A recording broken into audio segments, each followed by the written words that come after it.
todos, sejam todos muito bem-vindos a mais um episódio de 15 minutos com a Bíblia.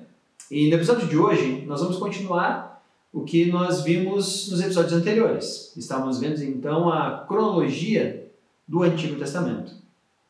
E é interessante como algumas pessoas, ao iniciar a leitura do Novo Testamento, elas ficam um tanto quanto perdidas, porque algumas figuras que nós vamos ver no Novo Testamento, elas sequer foram citadas no Antigo Testamento. Como, por exemplo, os romanos. O Antigo Testamento ele termina com o domínio persa e o Novo Testamento começa com o domínio romano. A pergunta que fica é de onde é que vieram esses romanos? O Antigo Testamento ele é escrito praticamente em hebraico e algumas partes em aramaico. O Novo Testamento foi escrito em grego. Mais uma pergunta, essa língua grega, como é que ela surgiu ali nessa região? E nós também temos a presença de figuras religiosas como os fariseus e saduceus, que em momento algum do Antigo Testamento sequer são citados. Então nós precisamos olhar agora o período de 400 anos que divide o Antigo do Novo Testamento. Porque muitas dessas influências culturais e dessas figuras religiosas, elas surgem exatamente nesse período de tempo. E 400 anos é um tempo suficiente para muita mudança. Pensa você, nós estamos em 2020. Como será que era o mundo que nós vivemos em 1620?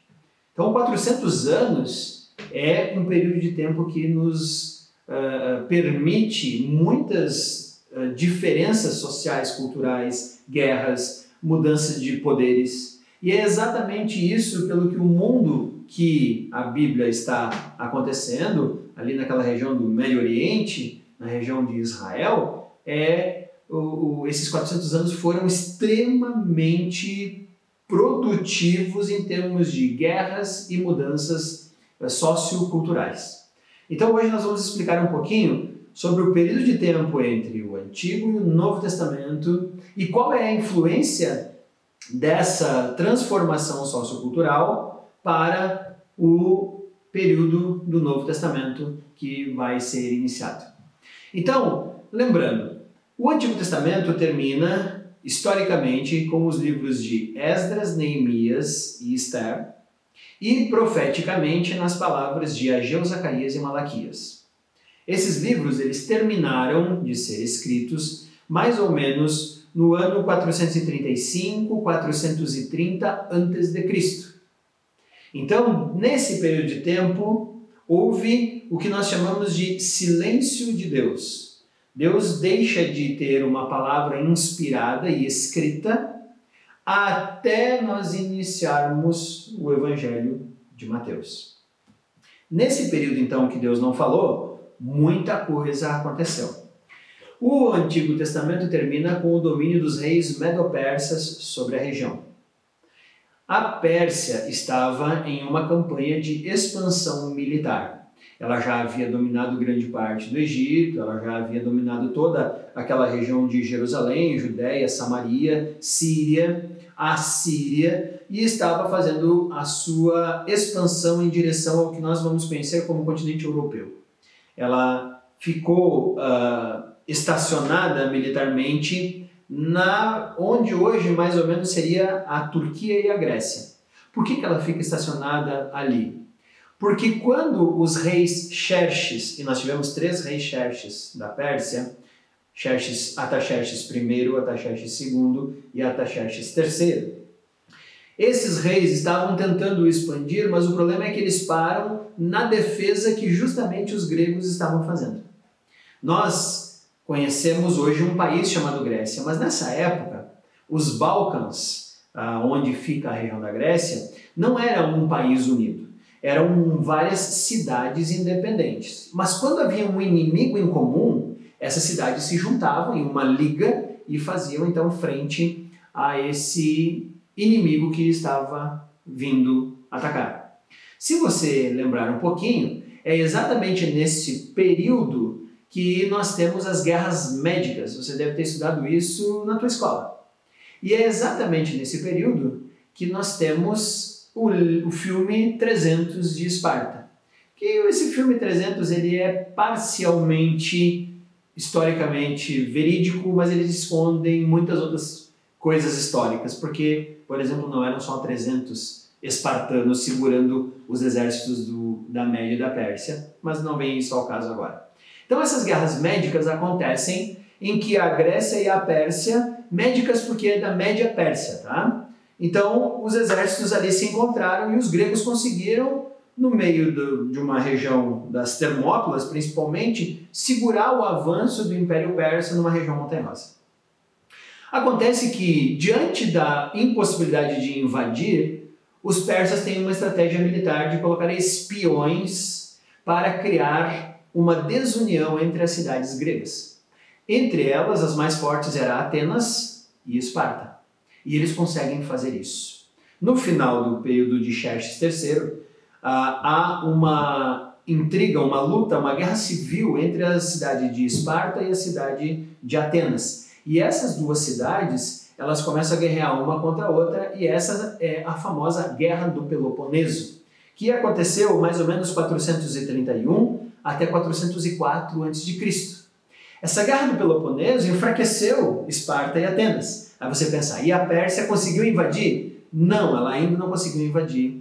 Mas agora um general chamado Filipe, na Macedônia, consegue invadir os territórios da Grécia, que estavam preocupados com uma invasão vinda do leste, os persas, e eles recebem uma invasão vinda do oeste, e o rei Filipe da Macedônia consegue unificar todas as cidades gregas debaixo do seu poder.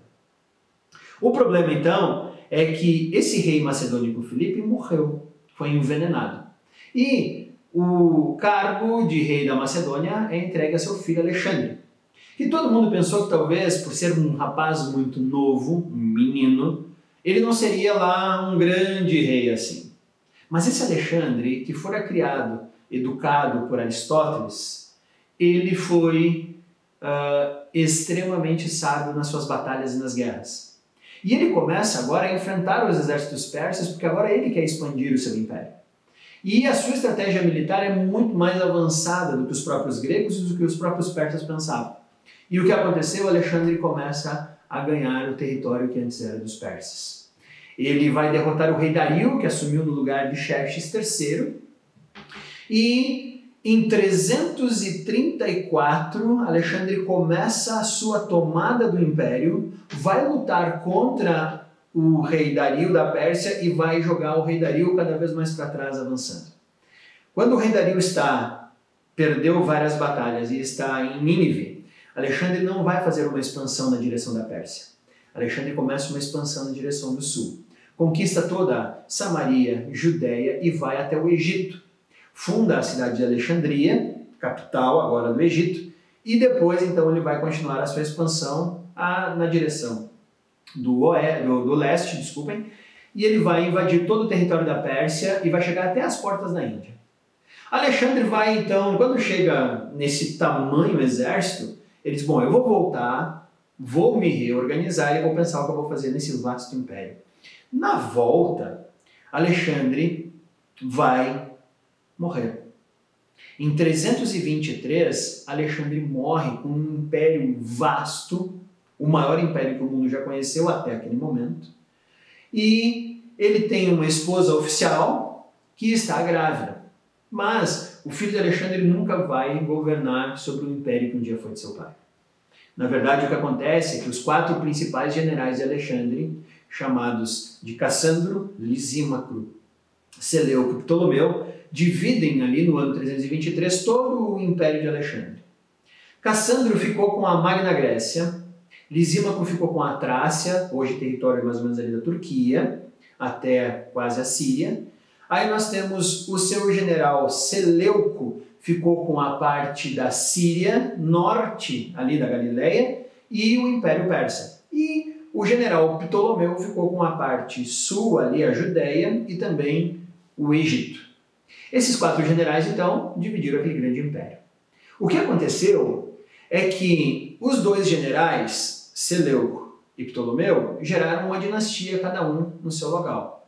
Então o Ptolomeu teve a dinastia dos Ptolomeus e Seleuco a dinastia dos Seleucidas. Então, de 323 em diante, a região da Judéia, onde fica Jerusalém, ficou dominada pelos Ptolomeus, que permitiam que os judeus tinham sua religião, usassem o templo, desde que pagassem certinho os seus impostos aos imperadores agora Ptolomeus. Só para curiosidade, você deve ter ouvido falar de Cleópatra, a famosa rainha do Egito. Ela não era necessariamente uma egípcia, ela era uma descendente desse general Ptolomeu, ela era uma Ptolomeia. Então essa dinastia governou o Egito por muito tempo. O que aconteceu foi que os Seleucidas começam a tentar avançar o território que era dos Ptolomeus e tomar a cidade de Jerusalém.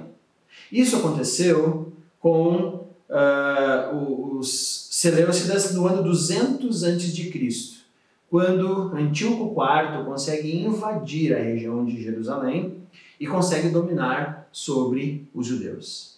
A diferença é que esses Seleucidas agora, na figura de Antíoco, eles não vão permitir que os judeus tenham a sua religião. Eles querem que os judeus se tornem religiosos da religião grega, dos deuses gregos. Isso, Zeus, Hera, Atenas, esses deuses mesmos. Eles queriam que os judeus agora professassem esses deuses. O problema, então, é que a partir do ano 200 a.C., os judeus vão começar a resistir à influência grega desses Seleucidas, principalmente de Antíoco IV, chamado de Antíoco Epífanes. Ele queria obrigar, então, os judeus a serem devotos dos deuses gregos. Com isso, surgiu um levante. Os judeus agora fizeram um levante, uma espécie de guerra contra os Seleucidas, e a partir do ano 165 a.C., eles conseguem tomar o poder dos Seleucidas. Eles conseguem estabelecer novamente um governo judeu em Jerusalém.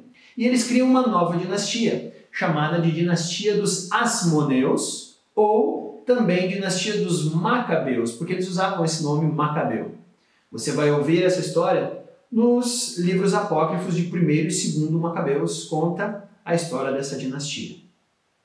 O problema é que essa dinastia veio controlando a cidade de Jerusalém, conseguiu reinar por um tempo, até que surgiu uma intriga entre dois irmãos, um chamado Aristóbulo e o outro chamado Hircano. Os dois, o trono oficial deveria ficar para Hircano, mas Aristóbulo consegue influência cada vez maior e consegue até mesmo derrotar Hircano, que se refugia por meio da ajuda e influência de um amigo chamado Antípatro na cidade de Petra, junto ao rei de Petra, enquanto o seu irmão usurpou o seu reino. Só que Aristóbulo precisava continuar a influência e também Hircano. Os dois resolvem mandar até Damasco presentes aos romanos que estavam ali com seus exércitos estacionados. E aí então o que aconteceu?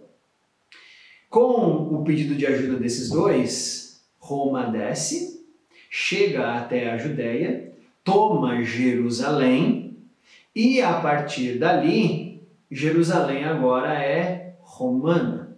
Eles tiram Aristóbulo e Antígono, que era seu filho, do poder. Houve ainda alguns problemas, mas não vamos falar agora.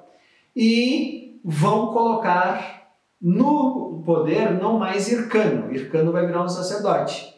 E o que vai acontecer então? Eles vão pegar Antípatro, que era aquele auxiliar de Hircano, colocar no poder. Antípatro vai morrer e entregar o seu poder a seu filho, chamado Herodes. Então é nesse período que surge Herodes como governador da Judéia.